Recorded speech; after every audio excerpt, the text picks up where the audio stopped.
is the Rebel Author Podcast, where we talk about books, business, and occasionally bad words.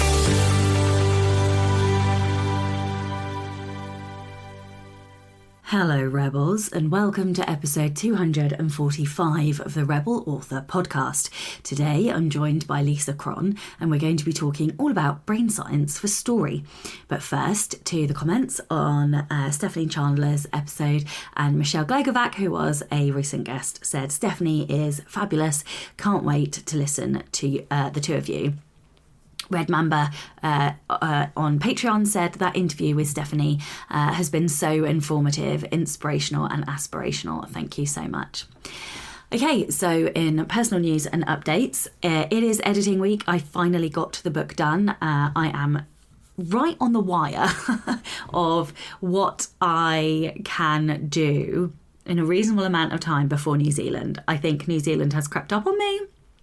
And I need to get another book done before we go in order to keep myself more or less on track and also have a proper holiday whilst we're away. Although Chloe swears blind that it isn't a holiday, it's a trip because there's no beach. She says it's only a holiday if there's a beach. So anyway, we are getting very excited. Everything's finalised now and it feels like we're on the countdown. And so I have to say I am feeling a little bit stressed, which is why I think I'm a little bit croaky. I'm not really sick, but I'm just a little bit under the weather. Also because it's editing week and you guys know I really fucking hate editing my books. So I think my body is just putting up a little bit of a protest, which is very annoying. A couple of small points. I am going to link in the show notes to an article explaining a scam that is happening with the Alliance of Independent Authors. There is a scammer somewhere in the world masquerading as them trying to get you to pay money to sign up for a book award. Please don't do that. I will link to it in the show notes and please do go and look at the article on Writer Beware. So I am, as I've said, working on the edits. It is Wednesday the 29th of May as I record this and I am trying desperately hard to be finished by Sunday. Don't know yet if I'm going to be able to do that, but I need to. So please cross your fingers and pray to whichever gods you pray to that I can get it done in time, because otherwise things are going to get real tight, real bum squeaky, and I just know I'm going to end up forcing myself to work evenings and weekends again, which, you know, I'm just not really fully recovered yet, so I don't really want to do it. And the other thing is I have pushed out the annual Lessons Learned episode again. I'm sorry, it is coming. In fairness, my accounts still are not finalised, so I would end up having a half job on the finance aspects of it, but I'm also really excited to write it. So it is on my list. I will do it before I go to New Zealand, so you will have that episode just a little bit late. And I have my very first ever book banner. So I don't know if you guys have them, but obviously I have not really done any reader related events before, but I am doing the British Book Bash on the 6th of July. And so I have my very first banner and it is so fucking cool. It stands very, very tall and it's got all my Ruby covers on it and a 1-star review, a bit like the Professor Deadpool one that I talk about occasionally, but this one was from a reviewer who put basically porn but asterisked out the O, and I just died laughing, and it was my favourite, and it's gotten me a ton of sales on TikTok, so I'm not going to complain about it. So I decided to put it on the book banner. I wasn't sure if I was going to be ballsy enough to do it, but yeah, I did. No regrets. All right, I think that's probably it for me. Honestly, I'm like so head down at the moment. I am not really doing anything else. It's half-term week for us, but my mum has kindly taken the kiddo so that I can focus on finishing this fucking book. Oh God, it feels like it will never end. It's all a lie. It will end. Okay, all right, Rebel of the Week this week is Holly. Holly says, my rebel story is from 20 years ago when I was a 16-year-old at boarding school here in New Zealand. I came back to school on a Sunday night after a weekend at home. Every Sunday we had to attend dinner and chapel, and yes, this was just as boring as it sounds. Our matrons were always in filthy moods on Sunday nights, something to do with the hundreds of girls coming back into their care, I assume. At dinner that night, my friends and I were joking around, and I can't remember the joke, but 16-year-old me thought it would be hilarious to pull my hair back and mime as though I was going to eat my jelly straight out of the bowl in front of me. Of course, I would never actually do something so uncouth. This is a joke, I absolutely would, but I wasn't intending to right at that moment. A matron spotted me through the crowd, and I remember the way she shouted my full name so loudly that the entire dining hall fell silent and stared at me. It was like Ron Weasley's howler. I was so confused by her reaction that I just stared at her, since I hadn't actually done anything except hold back my hair and lowered my face a few centimetres. She shouted at me to stand up and get out of the dining room, plus some other tosh about me being a disgrace, etc. At this point, I was so astonished by her overreaction that I started to treat the entire thing as a joke. I rolled my eyes as only a 16-year-old girl can and swaggered towards the door, and I shit you not, love that phrase, actually got down onto the ground in my uniform and roly-polied the last few metres out of the door. After dinner, another matron came out and spoke with me about how sorry I should be, blah-de-blah-blah, and told me that because of my defiance and rudeness in leaving the dining hall, I would have to sit with the Form 1s and 2s for every meal for a week. These were the 11-year-olds, the youngest children at our school. At first, sitting with the 11-year-olds was as embarrassing as I'm sure the matrons intended it to be. But before long, they had adopted me like some kind of mascot. I started to look forward to meal times when they would ask me the most hilarious questions and hang off my every word. It actually became a wonderful week, and by the end, I had 20 new friends who would call out to me all over the school and run up to hug me and tell me things about their latest school marks. They were so sweet. And in Clifton's strengths drink, I'm a positivity 1, empathy and adaptability, plus a 7 Enneagram. So I think the matrons gave me the best possible punishment, all for mime eating a bowl of jelly. I look back, I love to look back on this story now. What a badass brat I was. Yes, you were. I fucking love it. What a rebellion. Oh, and I really do have the image of Ron Weasley and the Howler in my brain, and just I can exactly imagine it. You should totally turn that into a story. If you would like to be a Rebel of the Week, please do send in your story. It can be any kind of rebellion, something big, something small, or something in between. You can email your Rebel story to Becca over on rebelauthorpodcast@gmail.com. And a big thank you and welcome to Holly. I don't know if that's the same Holly, but thank you for joining Patreon. And a huge thank you to all of my existing patrons in the community. If you would like to support the show and get early access to all of the episodes as well as bonus content, you can from as little as $2 a month by visiting patreon.com/Sasha Black. This episode is sponsored by Pro Writing Aid, but rather than me tell you all about why I love Pro Writing Aid, I'm going to let Kimberly Grimes tell you all about why she loves the software. I've had Pro Writing Aid for years now and frequently use the web editor program to check what I've written in my emails and newsletters.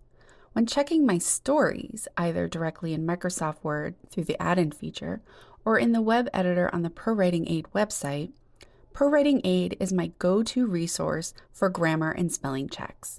And as much as I love the grammar and spelling checks, that's only half of what their editing software can do. Some of my favorite tools Pro Writing Aid offers are the overused words, echo words, and sentence length features. I've recommended Pro Writing Aid to many of my author friends, as well as many of my friends and family who are not writers. Not only is this program a must-have, but it's also a sanity saver. Hello and welcome to the Rebel Author Podcast. Today I'm joined by the incredible Lisa Cron. Lisa is a story coach and the author of Wired for Story, Story Genius, and most recently, Story or Die. Lisa has worked in publishing at W.W. Norton, as an agent at the Angela Rinaldi Literary Agency, as a producer on shows for Showtime and Court TV, and as a story consultant for Warner Brothers and the William Morris Agency. Lisa works with writers, nonprofit educators, and organizations, helping them master the unparalleled power of story so they can move people to action. Whether that action is turning the pages of a compelling novel or taking to the streets to change the world for the better, or both. And I will make sure that there are links to both of Lisa's courses in the show notes so you can go and find out all about that after. But hello and welcome. Oh, it's a pleasure to be here. Thank you. No, thank you for coming on. So I've been writing it with intent is how I like to talk it for over a decade, and your kind of teachings were some of the early teachings that I got. So it's a real honor actually to have you here as sort of one of the early tutors or mentors or whatever you want to call it. So yeah, thank you so much for coming on the show. Before we dive into like more detail about your books, I just wondered if you could tell everyone a little bit more about your journey. It's a pretty wild ride to sort of work with Warner Brothers and Showtime and all of that cool stuff. So I wondered if you could go into some more detail about your journey. Sure. I started out in publishing. That's where I started right after college. And what I learned at that point was really that what I had been taught pulled people in, and what actually pulled people in was very different. And I went on, from there into working as an agent. And at that point, I knew this in publishing as well. I realized that most people, when they approach publishing, don't really understand exactly how it works. The first class I ever taught was at UCLA in their writers program, and it was called, and I did not make this title up myself, it was called Your Perfect Pitch Package, How to Get Ready to Pitch to Agents and Publishers. And really what I wanted to do was teach people what they needed to do to be ready to do that. But the other thing I did, and this is one of those things, because this was sort of back in the day, like now I think with everything, with everything being, when I was a little kid, they talk about if something happens to you, if you do something bad, it's going to go on your permanent record. And I look back and I go, what the hell was that? Now it's a permanent record that we're all making for ourselves. And I think probably what I did could have gotten me in trouble, but I took a lot of query letters that had come into the agency, and I whited out all of the information about what the book was or who the person was, just to show people how they think, okay, I might not be exactly ready yet, but I'm not as bad as that, because it was shocking what would come in to agents. And literally, as I used to say, they might as well have been written in crayon, and some of them were. No. Oh, You are actually joking me. I am so deep. I wish I was, but I am simply not. You would have been stunned. But then I went in and I was living in New York after that. I've lived all over, but anyway, I started reading for the studios. I started reading for many studios.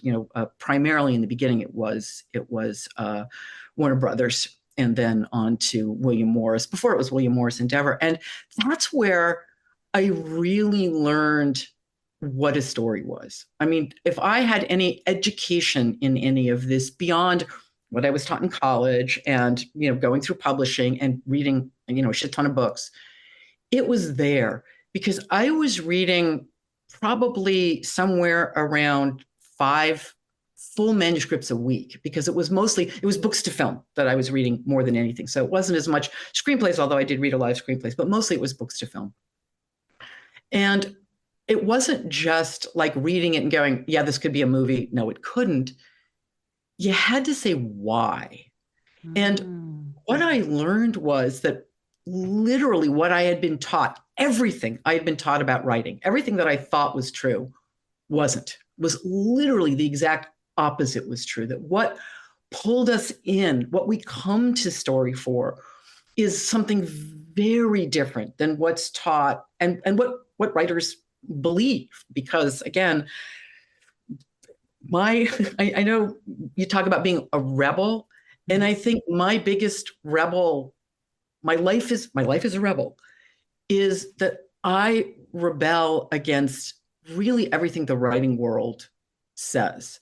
As I'm fond of saying, I used to say, if the writing world, meaning the world that gives advice to writers, was a person, I would punch it in the nose and go to jail happily. That being a metaphor, I don't really want to go to jail because everything it says is not only wrong, but 180 degrees wrong, meaning it leads writers in the absolute wrong direction. And then I realized that wasn't strong enough. So I changed it to, I punch it in the face, like with that kind of emphasis. And then I realized that wasn't strong enough. So what I say now is, the shower scene in Psycho?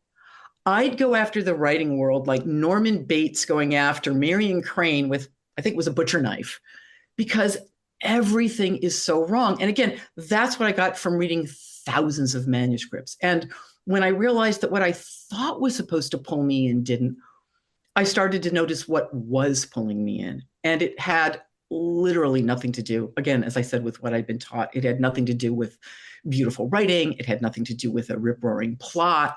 It had nothing to do with what was going on, for that matter. Right. Okay. So that was going to be my question is, okay, so what are we told we should be doing, and what is the difference? What should, no, you know what I'm trying to say? What is the lie and what is the truth of what we should be doing? I feel like some of this is the lesson that a lot of us learn between writing for our art, and this is such a controversial thing to say, and writing to earn money.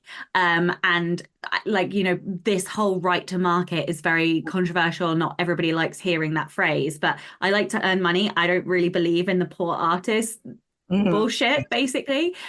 Therefore, I want to deliver to market something that is actually going to sell, which means something readers actually want, which isn't necessarily congruent with, the inner literary artist in our souls or whatever, our baby, our precious, and all that nonsense. So for me, I feel like I'm a commercial writer, and that's what I'm here for. And I'm not ashamed to say it, but like a lot of people will look down on you for saying that. But I don't give a shit. Yeah, I am 100% with you, because at the end of the day, if the reader doesn't pick it up and not just want to know what happens next, but has to know what happens next, you've not written a story. What difference does it make? Because why would they go forward, and keep reading unless they really felt compelled to? And that's biological. That literally is, there are three chemicals that something that pulls us in immediately will instantly cause us to, in unison, this chemical cocktail that pulls us in, which is, and I won't spend a lot of time going into it, but it's dopamine, cortisol, and oxytocin, meaning dopamine, which isn't really the pleasure hormone. It's curiosity, because something good might happen. So you got to be curious. There's cortisol. You've got to be tense. You've got to really, something might happen that might not be good for someone. So you got to want to know what's going to happen. And then the third one, which often goes missing, which is oxytocin, which is the empathy hormone. You have to care. You have to make us care right there in the beginning. Beautiful, quote unquote, beautiful writing does not do that. A rip-roaring plot, meaning a big giant thing happening, does not do that. What does it is coming inside the character. And the biggest lie, there's so many lies the writing world tells. The biggest lie the writing world tells, in my opinion, and I say this, I admit that I'll say the biggest lie to a lot of different lies. So this is what I really think is the biggest, is about backstory. Backstory should be used sparingly, and then when the reader needs to know something. Double lie there, because you never put anything in because the reader needs to know. Not that they don't. You put it in because it's something that the character is struggling with in the moment on the page as they're trying to figure out what to do. Backstory is the soul of story. And that's why you have to create it first. The story-specific backstory, not, the character bio, the bullshit character bios that, that are out there that ask all sorts of questions, like when did they get their first kiss? What religion are they? Where were they born? Who cares? Does not matter unless it affects the story. All stories begin en medias res, meaning in the middle of the thing. The first page of the story is the first page of the second half of the story. The first half is what you have to create first, because what we come for isn't what. It's not what someone does.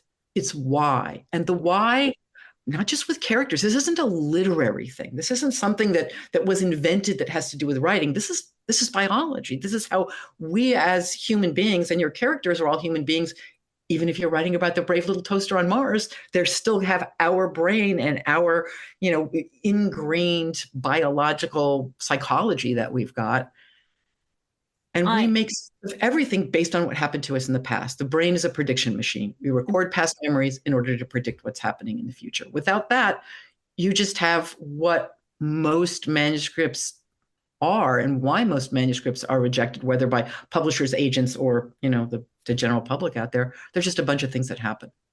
Well, yeah, absolutely. We are a product of our experiences, right? Like that is what makes us, shapes us, and defines us. So I love that. And but I've always had this battle with backstory because and this is really interesting. It's so funny that you're talking about this because I don't know, and all my listeners we do this thing where everybody drinks when I start talking about it, but I am fascinated with like a profiling system called Clifton Strengths. I don't know if you've ever heard of it. Yeah.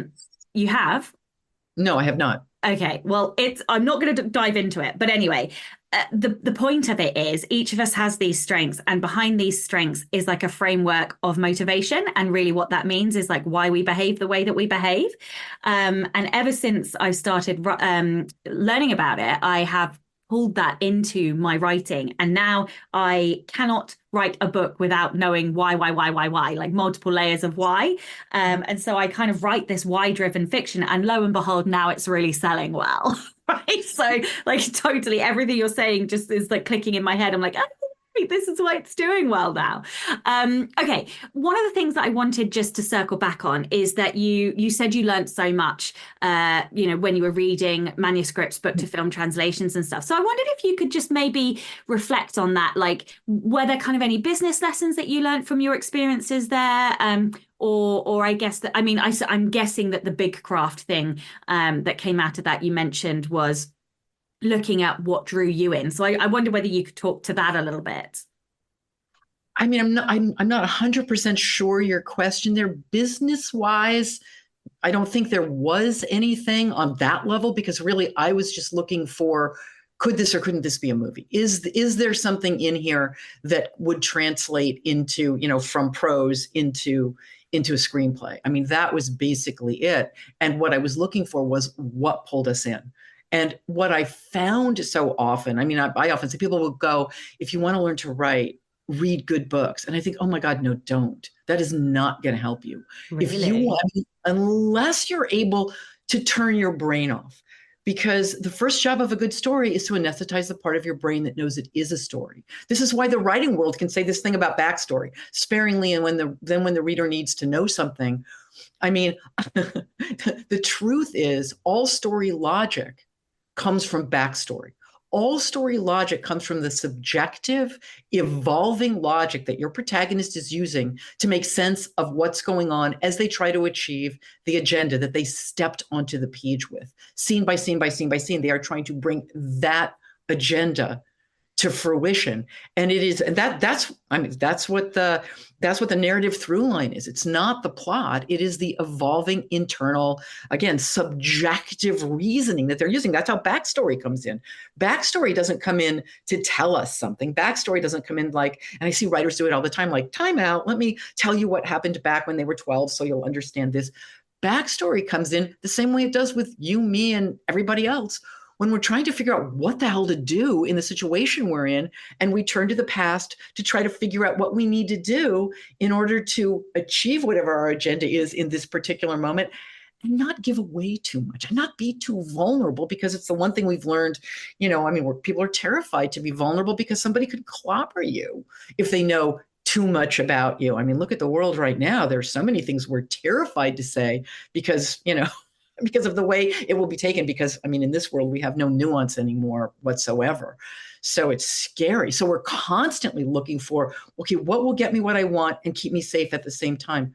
That is how backstory gets onto the page. I was working with a writer who said, and this goes to another thing that the writing world tells you not to do, which is one that makes my head explode, which is don't tell us what the character's thinking. Let the reader figure that out. It's like, are you fucking kidding me? That is what we are there for. We are there for the why. We are there for what they're thinking. Because how can the reader figure it out? There's no way we can figure it out. Even if we think we know, we can't know for sure because there is no proof of it. And if we're not really sure, it remains conceptual. It remains general. And the general, the conceptual, the abstract do not exist in this world. We made those concepts up.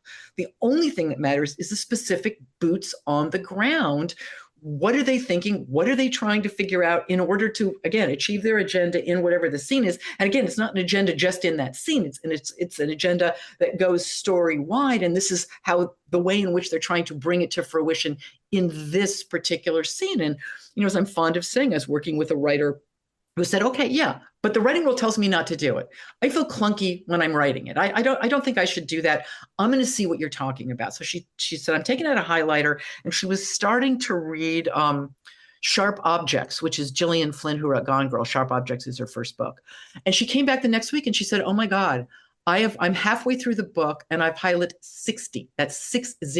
60% of the book was backstory and, coming out in internality that way. I say it to everybody. Recently, I had a writer who's writing a fantasy, and he said, yeah, you know what? I want to check that out.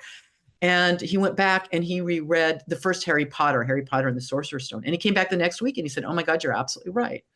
Over 50% of it was backstory. Backstory is the most seminal layer of story. As Faulkner so brilliantly said, the past isn't dead. It isn't even past. And it's why you have to create it before you get to page one. This is the writers will go, I'll create it later. It's like, well, wait, if you create it later, if you realize you need it somewhere within the book, it's like, but now you're creating something that by definition happened before page one. So it would have been affecting that person from before and from the moment they stepped onto the page. And the problem, again, the writing world says is, well, writing doesn't count. It isn't real writing until you get to page one. Everything before that is research. It's notes. It's trying to figure stuff out. It isn't real. And that, again, is total bullshit. It's iterative. You have to create it and not create it as narrative summary. Not create it. Again, summary. Summary is something in general. When you think of what a summary is in real life, a summary is a big boots on the ground thing, very specifically has happened. And now you're going to summarize it because you don't have 3 years to tell the thing that happened over a period of 3 years, right? It would take you 3 years to say it all. And you pick the most seminal piece out of it that goes to the point you're making and you've summarized it. But there's no there.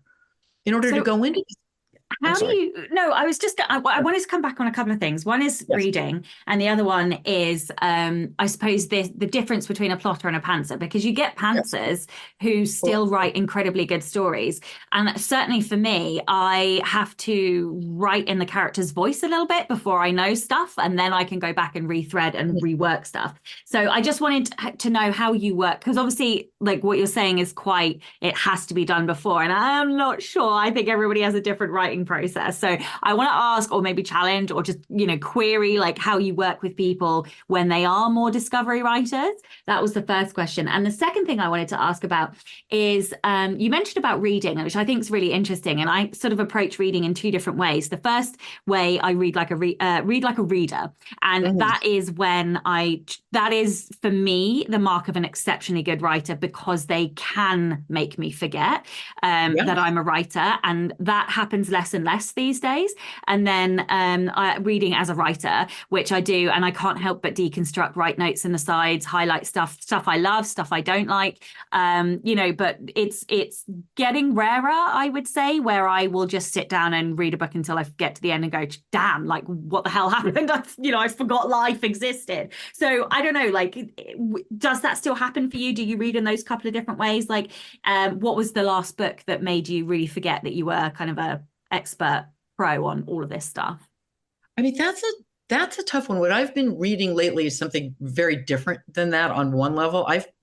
Mystery is a genre I've always liked the best ever since I was a little kid. I love mysteries. And I, believe it or not, it's so interesting on so many levels. I am at the moment reading book by book by book all of Ross McDonald's mysteries.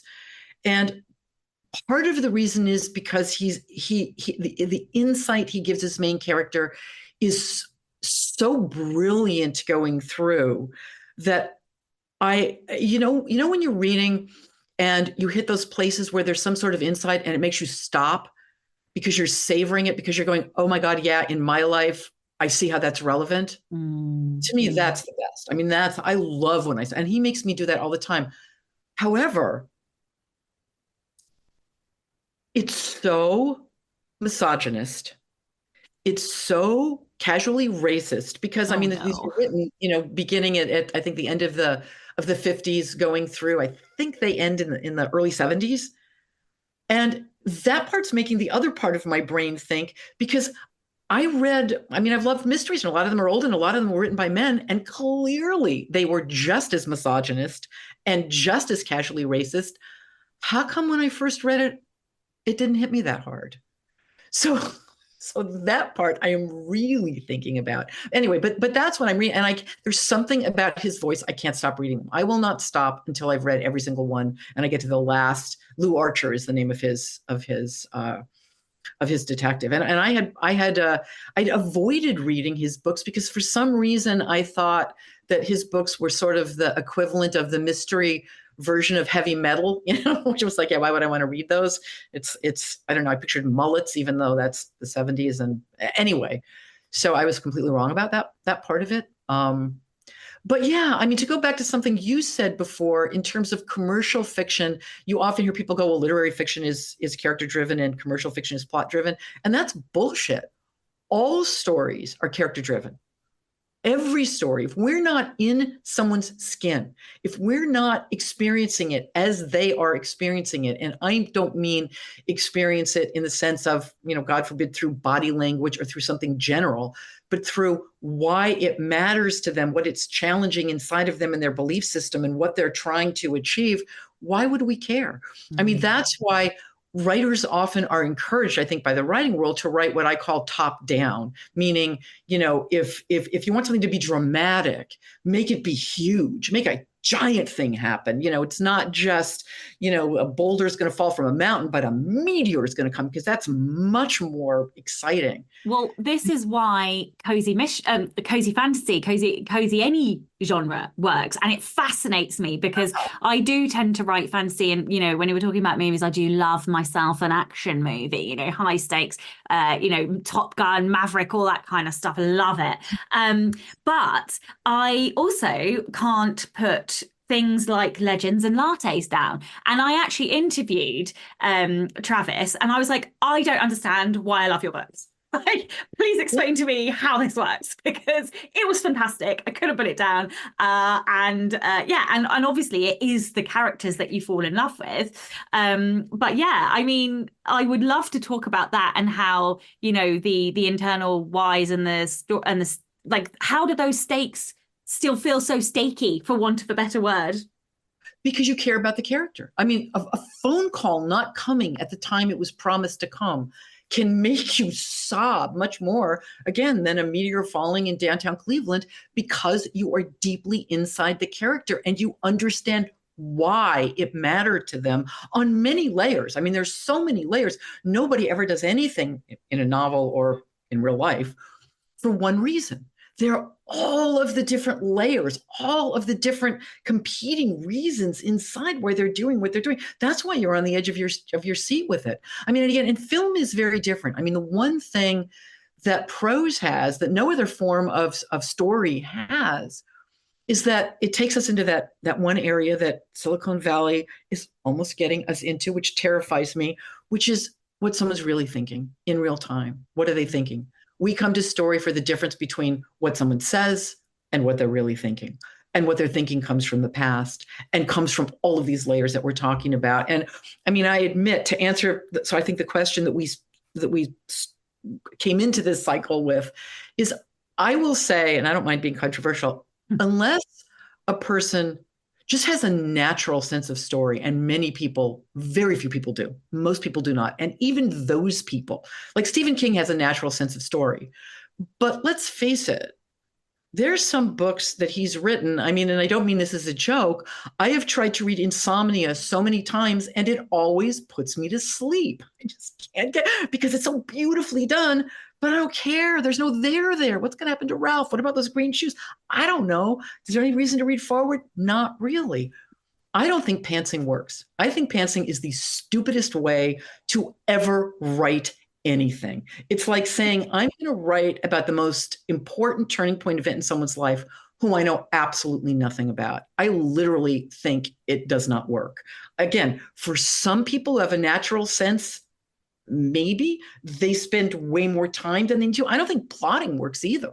I mean, I know like back in the day when I used to go to like actual writing conferences, pre the pandemic, and now I just don't have time to go and speak at conferences anymore.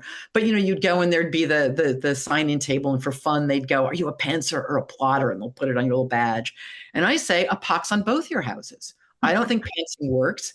And plotting, it becomes about the plot. What happens? If it was up to me, I would burn every story structure book from the much revered and deeply misogynist hero's journey up to whatever the most popular one is now. Because again, it's not story structure, it's a misnomer, it's plot structure. And it's not about the plot. And if you start outlining, then you end up dropping characters in and they got to do whatever they need to do to keep the plot going. And so somebody who do something, in chapter 2, now they've got to do the opposite, in chapter 8. And there's no reason why they would do it internally. It goes against everything who they are. And yet, the plot will fall apart. I mean, I really believe that this is the way to write. I mean, I come from a world where, having read so many really bad manuscripts, 99% of what came into agents and editors and all this was beyond dreadful. I mean, really beyond dreadful. And that's why I say that's where I learned everything, because I would think some of them were beautifully written, but they were so boring. I mean, it's funny. I remember I was a writer I worked with who had just gotten an MFA, biggest waste of money ever, from Sarah Lawrence, which, insult to injury, in the US, it was the most expensive MFA program on top of and she said to me, and she came out and she kind of knew, she said, yeah, I just, I didn't get what I needed. And she said, when I was in the program, she said, they made me read books. And she wasn't talking about books by fellow writers. She was talking about the books, the published books that they made her read. She said, they made me read books that made me cry because they were so boring. Oh, it's like, why were you there? Like, what is this? I mean, it goes back to what you were saying before about the difference between, commercial and literary. It's funny, when I worked for Angela, she had a writer who published a book called Some Writers Deserve to Die. Oh my goodness me. Talking about. I mean, yeah, it was literally my art, my this. It's for the reader to get it. It's not for me to. It's like such bullshit. Well, I do think when it comes to like reading, I think that's one of the biggest mistakes that a lot of newer writers make, is that they don't read bestsellers. And I think bestsellers say an awful lot, not just that they're making money, but that readers are picking them up. And if they are picking them up and they get a lot of reviews, then there is a reason why. And, so that's not to say that you can't learn something from books that aren't selling, because obviously you also have to be a good marketer.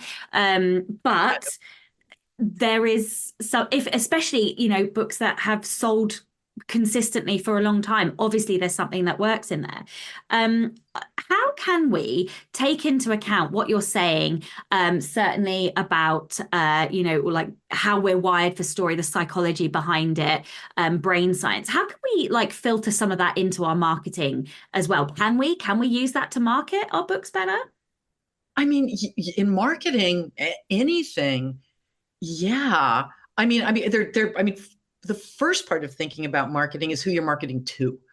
I mean, that really is the key thing, which is, if you're marketing something to somebody, you got to figure out why it would matter to them, not why it matters to you, not why you think it's good, but why it would matter to them and what need it fills that they might not even be aware of, so that when they dive into it, it is going to give them what they need. And then they become an evangelist for you and what you've done. I mean, that I think really matters. And again, it's about the what they're, how can I say this? I mean, what I'm trying to do right now is to very quickly go, because I can talk about marketing forever, not necessarily in terms of books though. I mean, in terms of really diving into the audience and understanding them first, because without that, it doesn't matter what you're trying to sell, because people try to sell things based on what would work on them Yeah. and not what would work on the person who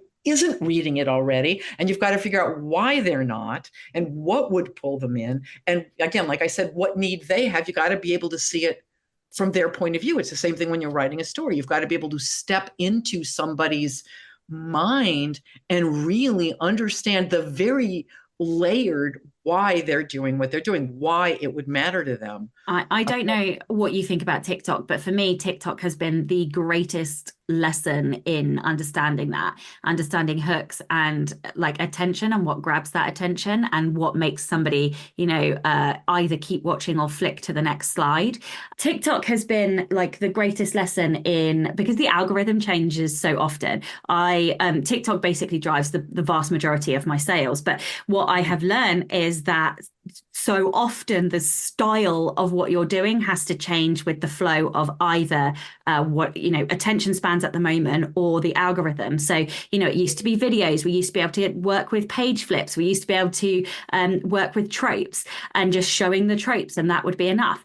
I've got friends that have to use particular words, like let's say they write why choose romance, but whereas for me a lot of my readers who are sapphic struggle to even find content. So a lot of mine is like when you're looking for, because that's what they're looking for, but also emotional hooks. And I tell you, it is astonishing how viral you really can go if you get the right emotional hook. So I'm sorry, I didn't mean to interrupt you. No, go ahead. I mean, one of my goals in life, besides overturning the patriarchy, and this is part of that, is to redefine what emotion means, because we have been sold such a bill of goods about what emotion is and what emotion actually is. Because you're absolutely right. I mean, if we're not feeling something, we're not paying any attention. And what makes us feel something is breaking a pattern. And when a pattern's broken, what we're trying to do is figure out, what does this mean and what does this mean for me? All emotion does is, and it goes to sort of, well, let me just say this first. What emotion does is emotion mainlines meaning. Emotion tells us when something means something to us. It's there to grab our attention, because it's like, you better pay attention to this, because you're trying to figure out either if you're safe or not, or if you're going to get something that you want, or if it's something you need to pay attention to because of something in the future. That's what emotion does. It's not, we've been sold this bill of goods that there's like logic on one hand and emotion on the other, and they're binary things. And the goal of emotion is solely to subvert reason. It has no goal other than subverting reason. And that 100% is not true.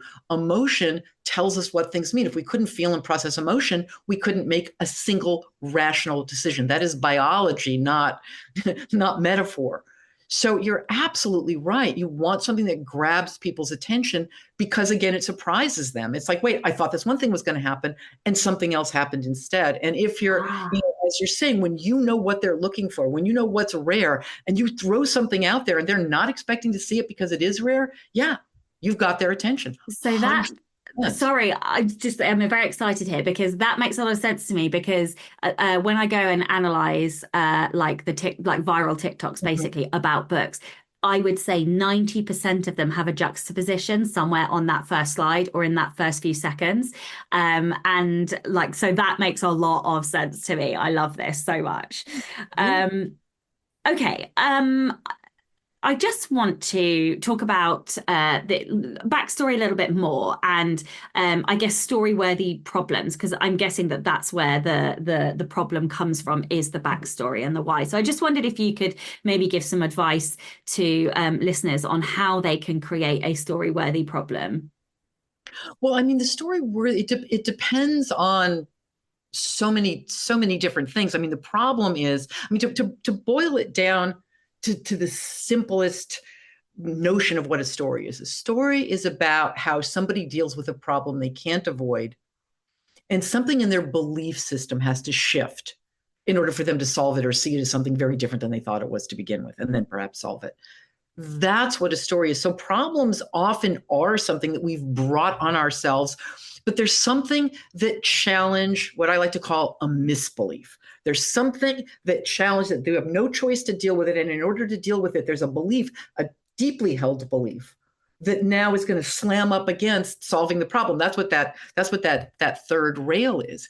And backstory comes in. I mean, every character, again, steps onto the page, your protagonist and every character with a fully formed agenda, something they want, something they haven't been able to get. They've got an agenda, and scene by scene by scene by scene, they're trying to bring that agenda to fruition. Again, every character, that spins off of your protagonist, though, because every character is there to serve your protagonist's journey, even though you would create each secondary character as if they could be, plunked into their own novel, and then they would be the protagonist. Even so, who they are is still created to put your protagonist through whatever paces they need to go through to get to where they're going to get to.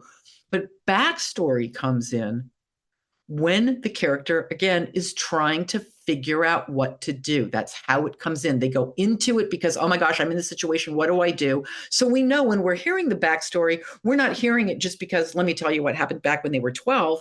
They're plumbing it. Again, first person going in, plumbing it to try to figure out what they should do now. And when they come out of that, whether the backstory is, sometimes it's a sentence, sometimes it's a little full-fledged, flashback, and it's 5 pages. When they come out of it, they come out of it drawing a conclusion that plays forward, that changes something going forward, that changes either what they're going to do, how they see it, the way they're going to act in it, something they've now realized about the person who they're dealing with that's going to change what they do. It plays forward. That's what makes backstory relevant. And the reason you have to know it before you start is because it's what landed them there. I mean, think about everybody, think about your own life right now and what matters to you and what you're doing today and this week. You didn't just wake up this morning and it just came to you out of the blue. It doesn't work that way. It came from the past. Everything we're in the middle of came from the past. They're balls in play, not just the thing, but the deeper level of why, which is why when you're writing, the story specific backstory, I always advise writers, write it in the first person, in scene form, as if it's happening right there in the moment, not somebody at the age of 35 looking back on what happened to them when they're 12, but they are 12 at that moment. And they are in that situation. And they are dealing with something that's going to make how they see the world change. I mean, in scene by scene by scene by scene, every scene, your point of view character, usually your protagonist, but sometimes, if you're writing in the third person might not be, is going to have some sort of small aha moment that changes things and that plays it forward. A big mistake the writing world makes is they'll have a character look at something or describe something, and then they don't draw a conclusion as a result. So it's like, okay, why did you tell me? Who cares? What difference does it make? Everything's there to move the story forward. Everything's there to drive. And this, by story, I mean that internal, evolving, subjective narrative that your protagonist is using to make sense of what's going on as they're trying to achieve their agenda. It's as complex and simple as that. And it's why, because you'd asked a question before about, well, what about people who like to write, like discover as they write? And people who come to me to work are usually, as I'm fond of saying, the sadder but wiser writer. They're almost always people who've tried and failed before and come and gone, okay, tell me, tear me apart, tell me what to do. As opposed to just keep writing forward and you'll see what happens. I don't work that way. People don't come to me to do that. I would never advise doing that, because that's how you end up with a manuscript it's basically nothing but a bunch of things that happen. And as I'm fond of saying, I can't tell you how many manuscripts I've read where if you ask me what it's about, I'd go, it's about 300 pages. I have no idea. It's just a bunch of things that happen. And the problem when you write that, first draft, it just gallops out, is that at the end of the day, when you go back to rewrite it, there's no there. So people end up just trying to put connective tissue into something that has none. And at the end of the day, it's worse than what it started, because there is no there, because there is no story there, because there is no deeper why behind it. It is a bunch of things that happen. That's why it's dangerous to write. Now, some backstory, absolutely, you're right, does get written later in the day, but it's only when you're then going deeper. You've got the basic, then you're going deeper. Wait, maybe this other thing did happen. So it isn't like all of it's created before. But enough of it is that you can then take it to that next layer and that next layer. but it's all specific to the person. None of it, people talk about those enneagrams, such bullshit. People talk about archetypes, such bullshit. Or even the one, look it up. What's that? The Myers-Briggs? I mean, look at the story of where that came from. Talk about, I mean, the misogyny and the sham. And I cannot believe that there are corporations that pay thousands of dollars to put their actual people who work there through this Myers-Briggs, whatever, that is 100%. There's no science behind it whatsoever. It was too weird. Anyway, I could go on and on and on. Makes me so angry. Again, that's where my rebel comes in. I am mad at the writing world. I admit it. I do not play well with others. Well, that is a very good point for me to say that this is the Rebel Author podcast. So tell everyone about a time you unleashed your inner rebel. I mean, I would say like this right now, this is what I do. I turn around and I really do. I want to go out after the writing world, like Norman Bates going after, Marion Crane in Psycho. I mean, this is it for me. I live, like I said, I don't play well with others. I don't go, well, there's other ways and I get it. And there's blah, blah, blah. I don't think they work. And the reason I don't is because I've spent a career seeing what happens when people do it the other way. And I have seen people who come in, and if I showed you what they came in with and what they ended up with, you'd go, you're punking me. I don't believe you. I literally don't. I don't believe one person could do it because, again, the writing world lies to people. I mean, part of it is because people want to be taught by people who are very successful fiction writers. And many of them do have either that natural sense or they don't know what they're doing. I mean, as I'm fond of saying, it's why the best athletes make the worst coaches, because you can't break down. You don't know what it is. You don't know the why behind it. And so people think it's about a rip-roaring plot and coming up with beautiful language. The only other thing I can think of, I mean, many things with the rebel. When I was a little kid, my mother made the mistake of allowing my father to take me to get a haircut. I was about 11, and I made the woman cut my hair so short that people called me son after that. Yeah. That's hilarious. I was leaving the beauty place, and she said, "Are you sure you don't want a bow on the top of your head?" And it was like, you are missing the point. Oh my goodness. I love that so much. I can't believe we're at the end of the show. I could listen to you talk for hours. I find you fascinating, and I just love hearing like your framework and the angle that you come up from story. I think it is incredible, and I love how much science you put behind it as well. But would you like to tell everyone where they can find out more about you, your books, and anything else you'd like to add? I'm super easy to find. I have a website. And that's basically it. I am not, I admit, on any social media at all whatsoever anymore. It just got to be too much. And I Twitter was the one I used to like. And now that it's X, and I was just X, I X'd it out at that point. So really it's just my website. There is Creative Live. There's some classes there. I have a class on, it used to be lynda.com. Now it's LinkedIn Learning. And my books are, just basically everywhere. Amazing. Well, thank you so much for your time today. And of course, a giant thank you to all of the show's listeners and all of the show's patrons. If you would like to get early access to all of the episodes, as well as a bunch of goodies, then you can by visiting patreon.com/Sasha Black. I'm Sasha Black. You are listening to Lisa Cron, and this was the Rebel Author Podcast. Next week, I'm joined by Holly Dunn, and we're going to be talking all about book cover design for 2024. Don't forget to tune in and subscribe on your podcatcher. And when you have a moment, please leave a review.